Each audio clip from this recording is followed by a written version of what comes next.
Son las 7 horas con 32 minutos. Saludamos al economista Rodrigo Mendieta, PhD, analista económico. Él es profesor de la Universidad de Cuenca.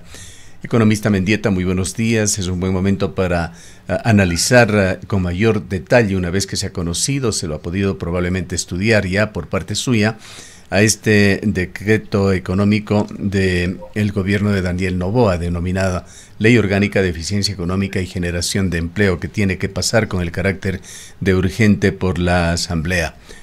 ¿Cómo ve usted la pertinencia y los alcances, sobre todo, de esta propuesta para solucionar los problemas más urgentes del país? Está prácticamente todo pendiente en materia de seguridad, en materia económica, y empiezan a flaquear los GATS a nivel del país y todos los proveedores del Estado por falta de dinero. Le escuchamos. Muy buenos días, Gustavo. Muchísimas gracias por la invitación. Un saludo cordial también a quienes nos siguen por este medio de comunicación. Sí, en verdad, yo diría que si es que depende del lente con el que se vea esta propuesta, nos puede dar diferentes, digamos así, pues, señales de qué es lo que está en objetivo del nuevo presidente Noboa. Yo creo que si es que se ve con el lente de la parte, desde el punto de vista económico, justamente yo me sumo al hecho de que esta ley no vendría a generar recursos frescos que necesita el Estado, el gobierno, para poder cubrir las deudas inmediatas, los problemas de liquidez inmediatos que tienen que ver con esos 2.800 millones de dólares de retrasos, un déficit fiscal que ya lo hemos venido repitiendo y que lo dijo el Nobel ministro de Economía, en el sentido de que estaríamos bordeando los 5.000 millones de dólares de déficit, muy diferente a las cifras que presentó el ministro saliente Arosemena, y en ese sentido yo creo que esta ley, digamos, no viene a generar esos recursos inmediatos que se necesitan, más bien lo que está haciendo es generar algo de recursos frescos, diríamos así, para el próximo año, y acudiendo, ¿no es cierto?, a viejas prácticas que se han venido dando, que no están lejos de ser un plan económico, lo que más bien son, digamos así, pues, estas prácticas desesperadas que se han ido dando, como son estas amnistías tributarias, que van a dar pocos recursos, pero para el próximo año. Así es que no se vislumbra, visto, repito, por este lente económico, algo que pueda calar para poder solucionar los problemas de liquidez urgente que tiene el país. Ahora, si es que se lo ve desde un lente político, yo diría que es una ley bastante tibia, que lo que va a hacer, ¿no es cierto?, es quizás apuntalar esa alianza que tiene el gobierno con el correísmo y con el Partido Social Cristiano en la Asamblea, porque obviamente esta ley pasará, creo yo, sin ningún problema. Habrá que ver, siempre la Asamblea nos puede dar algún tipo de cambios, puede hacer algún tipo de ajustes que pueden ser de forma, que pueden ser más profundos, pero que yo le veo que va a pasar, digamos así, muy fácilmente. Habrán reparos, ¿no es cierto?, porque se están incluyendo algunos capítulos que tienen que ver con los temas de alianzas públicos-privadas y también zonas francas, que de pronto pueden generar algún tipo de debate, que de pronto pueden ser retiradas, pero la primera parte, que es este tema de amnistía tributaria y otras leyes tributarias y quizás algunos incentivos para el tema del empleo, yo estoy seguro, Gustavo, de que van a pasar en la Asamblea, y obviamente eso lo que le dará es un aire político al presidente, un refuerzo político, y quizás, ¿no es cierto?, lamentablemente más temprano de lo que nos preveíamos, el presidente está entrando ya en una campaña de reelección, desde mi punto de vista, y obviamente con este lente político al cual me he referido. Economista Mendieta, muy buenos días. Como usted manifiesta, no se visualiza, al menos el gobierno nacional no se ha pronunciado, ni el presidente ni el nuevo ministro de Economía, respecto de qué hará para salir el mes de diciembre, que quizás es el mes más complicado. Aquí nos preguntamos si las reservas internacionales estarán en la mira.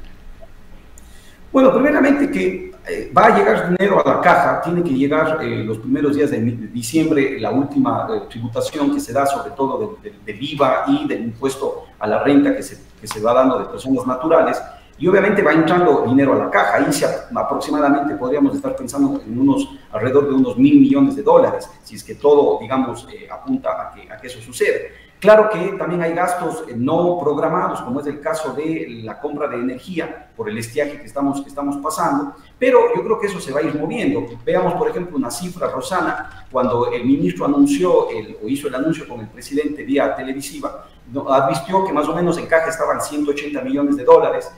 Con el reporte que tenemos estaría más o menos este momento bordeando ya los 300 millones de dólares. O sea, lo que quiere decir que eso es variante. Sin embargo, va a necesitar dinero, y ahí yo lo que me atrevería a pensar es que el gobierno está barajando hacer algo desde el Ejecutivo, es decir, que no vaya por la ley, que no vaya a la Asamblea, y que tiene que ver, puede ser por un crédito muy urgente que pueda darse. Eso de pronto estamos por enterarnos, no tenemos información al respecto, pero podría darse de lo que se puede escuchar, de ciertas señales que dan algunos analistas económicos que están más cercanos, digamos así, a la administración del Ejecutivo. Podríamos enterarnos de aquello, o caso contrario, van a tomar, van a echar mano de las reservas, ¿no? Las reservas internacionales en este momento están en 6.000 millones de dólares, más o menos las reservas interbancarias están en 4.000 millones de dólares, ahí estamos hablando que se tiene unos 10.000 millones de dólares, no todo líquido, no todo fresco, pero yo creo que sí puede dar cabida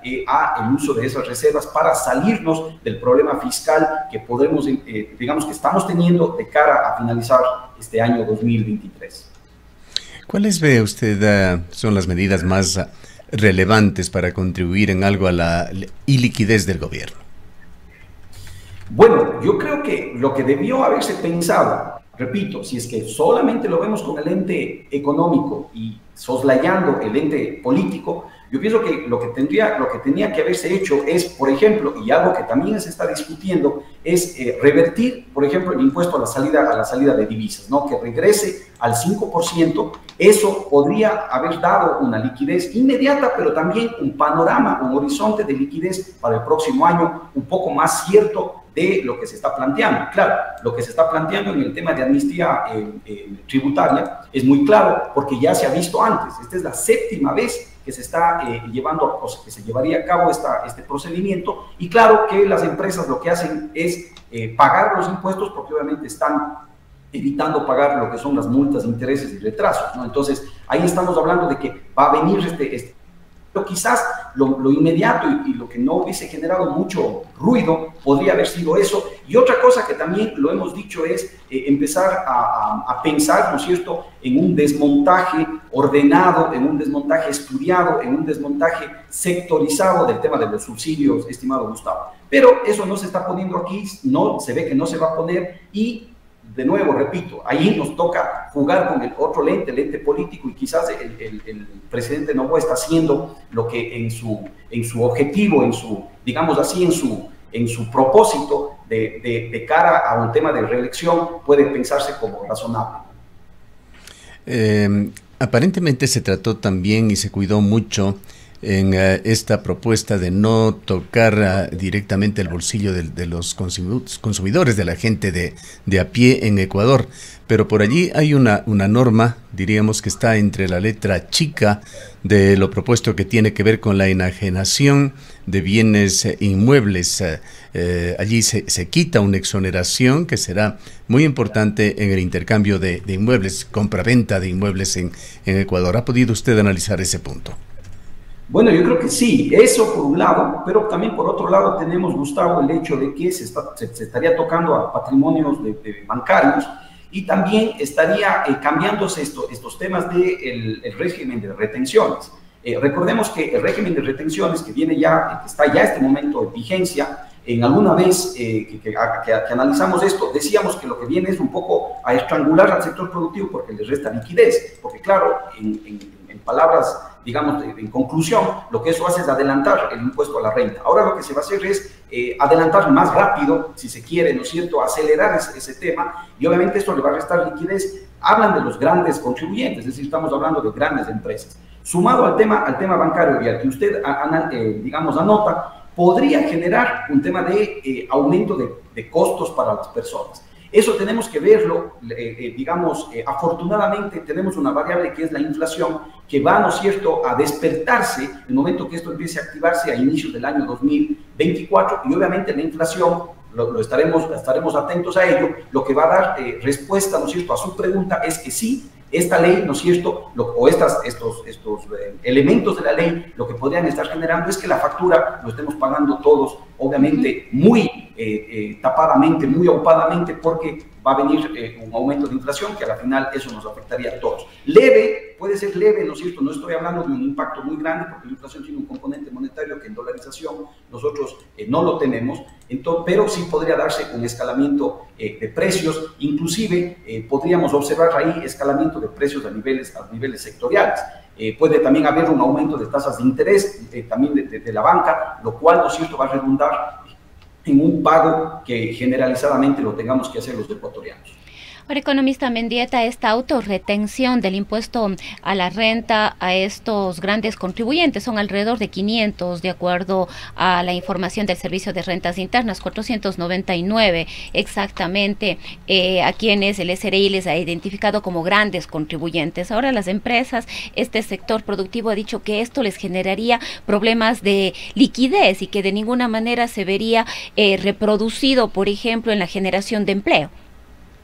Claro, incluso contradice a la otra parte de la ley que tiene estos incentivos a, digamos así, la captura de empleo joven, la captura de empleo de personas que están saliendo de las universidades públicas, lo dice claramente. Entonces ahí se contradice una cosa con otra. Bueno, hay un paréntesis, ¿no? Yo pienso que por ley el problema estructural del empleo en el Ecuador no se va a solucionar.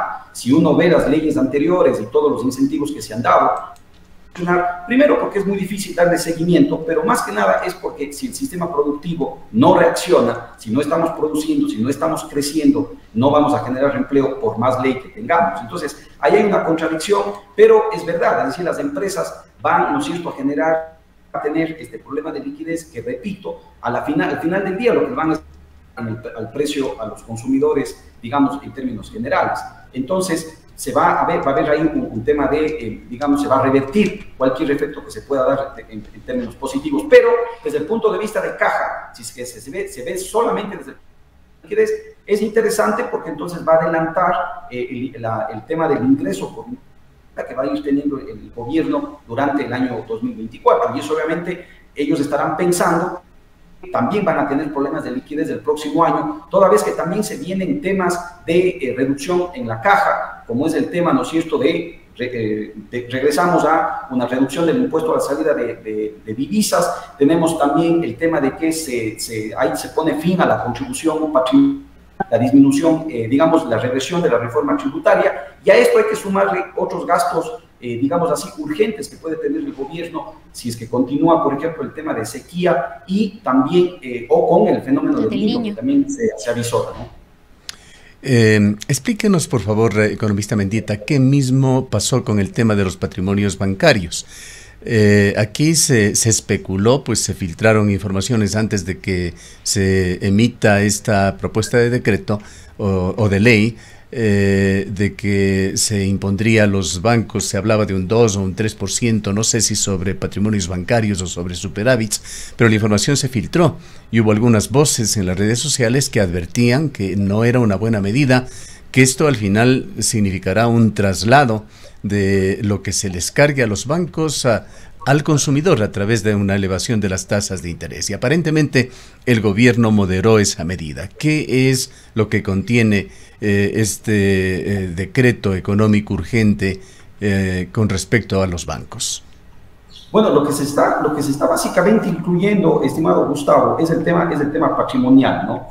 Entonces, hay un tema que, por un lado, primero se está poniendo una sanción para ocultamiento de patrimonios en el extranjero, y en esto obviamente los bancos tienen mucho en ese sentido. Entonces ahí se les está, yo creo que pidiendo transparentar lo que son, digamos, esta información. Eso, en el momento que se tenga, ¿no es cierto?, lo que va a generar es tener ya una base para poder aplicar lo que es el cálculo de todo lo que tiene que ver con impuestos de tipo patrimonial. Entonces, claro, lo que esto va a hacer, ¿no es cierto?, es que la banca lo que va a decir es, claro, entonces me están quitando liquidez a mí, y obviamente esta liquidez después me va a impedir poder colocar, o me va a impedir también, ¿no es cierto?, generar, digamos, algún tipo de crédito de más largo plazo que se pueda pensar para el tema productivo. Y a la final, todo esto lo que va a configurar es una justificación, esa es la hipótesis mía, una justificación a que la cuenta la tengamos que pagar todos porque puede haber un ajuste de tasas de interés. Y eso Claro, también puede verse, digamos, a eso se le puede sumar el hecho de que estamos con un riesgo país alto, ¿no es cierto?, que no tenemos inversión extranjera y entonces ahí yo creo que se configura un tema de tasa de interés. Entonces, claro, por un lado puede ser que le estamos generando gasto, o más bien que se transparenten los pagos por parte de este sector financiero, pero por otro lado también le estamos generando una oportunidad para que pueda generar más ingresos desde la banca. Entonces, yo creo que ahí el tema fundamental es que si estas leyes no tenemos que verlo desde, digamos, con ingenuidad, sino que más bien hay que verlo en el sentido de que algún sector tiene que estar ganando, no van, digamos, o al menos si ganan por un lado o pierden por un lado, van a ganar por otro, pero muy difícilmente va a haber un sacrificio, digamos así, pues una real, digamos, pues aporte para el problema económico urgente que tiene el país. Ahora, ¿cómo va a conseguir el gobierno liquidez? ¿Cómo va a conseguir dinero rápido? Aparentemente los mercados internacionales siguen muy complejos, a pesar de que hay ya hilos de comunicación abiertos, entendemos, a través del nuevo ministro de Economía, pero el riesgo país, en lugar de ceder, volvió a elevarse el día de ayer.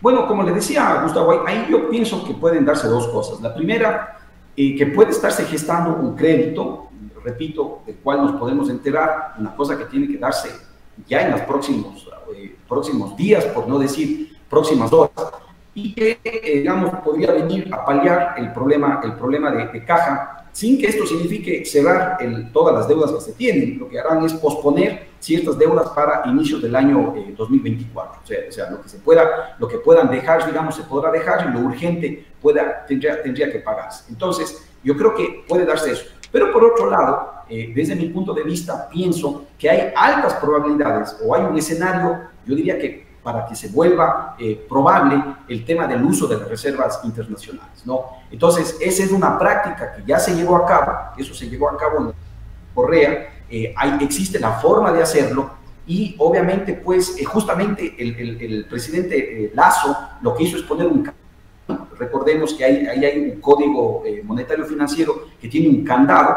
Lo que hay que es destrabar aquello. Para eso, ¿no es cierto?, se necesita un andamiaje institucional. Ya tenemos al ministro, se necesitará quien vaya al Banco Central, se necesitará tener un cambio en el directorio del Banco Central, se operaría aquello, y entonces el Ministerio de Finanzas emite papeles para que el Banco Central le entregue liquidez de esas reservas. Entonces, si es que eso, yo pienso que, recordemos, Gustavo, que también en el debate el presidente Noboa dijo, esta será la Z o la última, ¿no es cierto?, por referirse a la opción Z, sí, bueno. Será la última alternativa que tengamos si es que todas las demás se agotan. Pues bueno, ahora estamos viendo un escenario en donde no tenemos otras alternativas, repito, salvo que haya un crédito del cual no tenemos. Ahora, ¿qué pasa con el impuesto al valor agregado en la situación actual? ¿Cómo funciona este elemento? Esto ni siquiera se ha mentado en tocarlo. Se dijo que iba a bajar para el sector de la construcción. En realidad no llegó a bajarse, sino se ha puesto en esta propuesta, más bien la devolución en forma posterior. ¿Qué pasa con el IVA? ¿Por qué no está dentro de las consideraciones en las medidas eventuales del gobierno? Porque elevar el IVA en este momento generaría político al presidente. Ahora bien, ahí hay dos cosas, Gustavo. Cuando una economía está en un periodo de recesión, de estancamiento, de poco crecimiento, como es el caso exacto del Ecuador, que vamos a crecer apenas al 1% este año y que se avisora un crecimiento incluso menor para el año 2024, en ese sentido, mi criterio es que no debamos subir el IVA, porque obviamente esto lo que va a generar, ¿no es cierto?, es ahondar el problema de recesión o de estancamiento o de desaceleración que pueda tener. Claro, y políticamente generaría una hecatombe. El IVA lo tendremos que revisar porque, claro, el Ecuador necesita aumentar presión tributaria. Si uno compara, otros países de la región tienen un IVA más alto. El IVA es un impuesto, ¿no es cierto?, que nosotros tenemos que pensar que genera recursos frescos para digamos, el gobierno. Entonces, se debería pensar en el IVA y hacer un análisis del IVA cuando la economía está creciendo, es decir, en periodos que se avisoran crecimiento económico, digamos, importante, y eso podría decir, bueno, pensemos en una elevación del IVA para que le genere recursos frescos al Estado, y también qué van a hacerse con esos recursos, que sería también importante siempre esa pregunta. Pero en este momento no.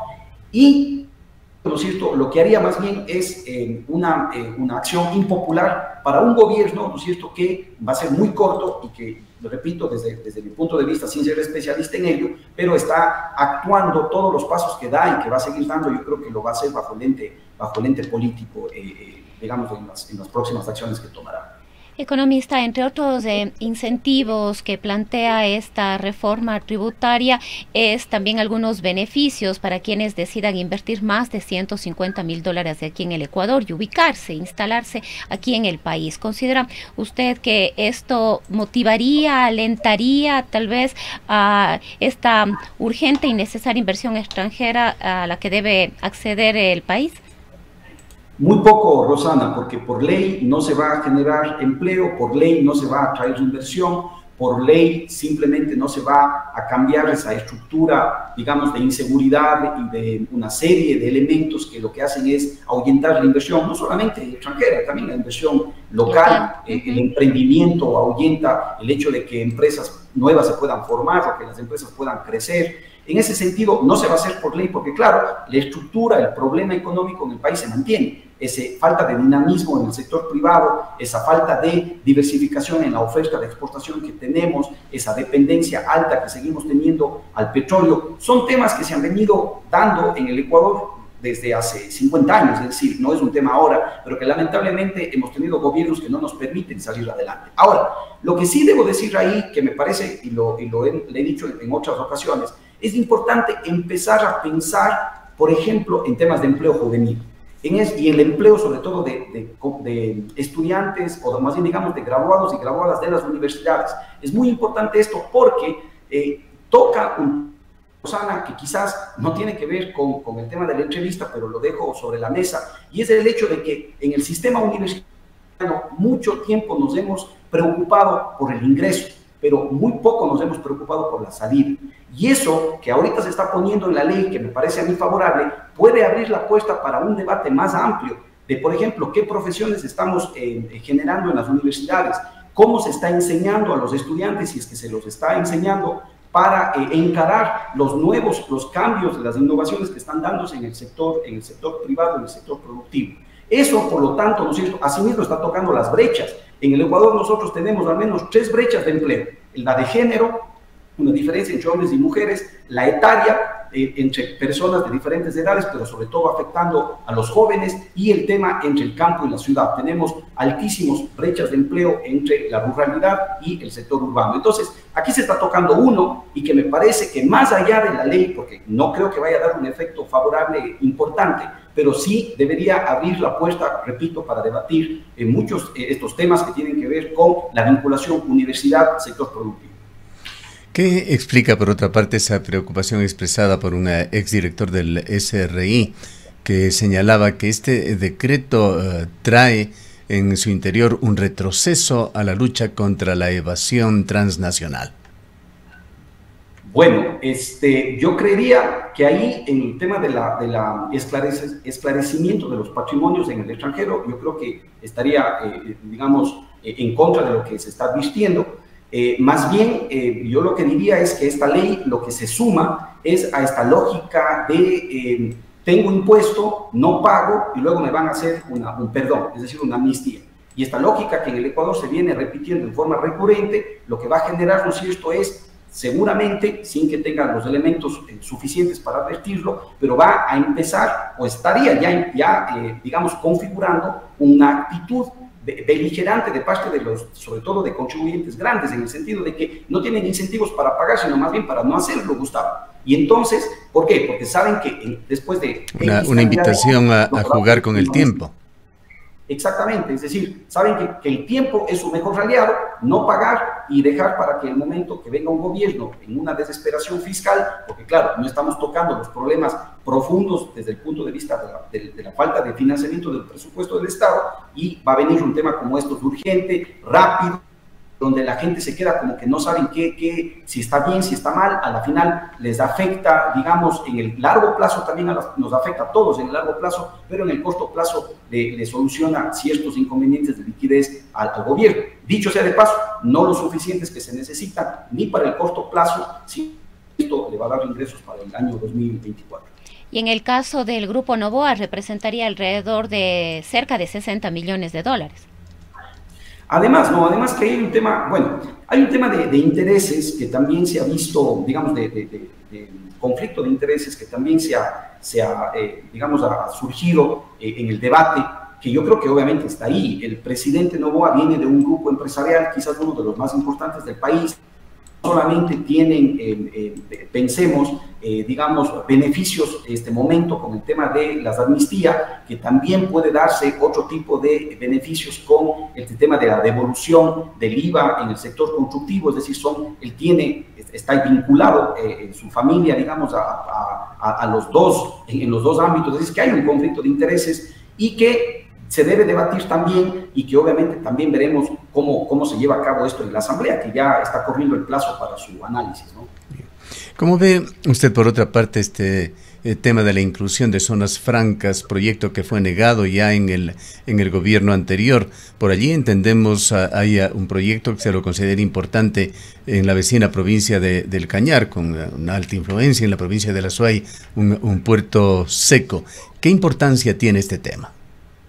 Mire, en el tema de las zonas francas y también de las alianzas público-privadas, pienso que se necesita ese incentivo, pero que ese incentivo necesita una segunda parte, y es el hecho de que nos apropiemos de este incentivo desde lo local. Y ahí juega un rol importante lo que a cabo las prefecturas, los municipios, y obviamente digamos, en coordinación con el sector privado y por qué no también la academia, para que justamente aprovechando este marco legal, que veamos qué es lo que sucede, repito, en la Asamblea, porque recordemos que esto ha sido también fue atacado cuando Lazo lo presentó, las dos cosas, ¿no? La alianza público-privada y las zonas francas, y después de esa ley, recordemos que no pasó, incentivo a las inversiones o algo parecido, así se denominó. Entonces, si es que ahora llega a pasar, yo creo que es una muy buena oportunidad, pero repito, puede estar ahí la ley y no sirve de nada si es que no tenemos un plan, no tenemos una acción desde lo local,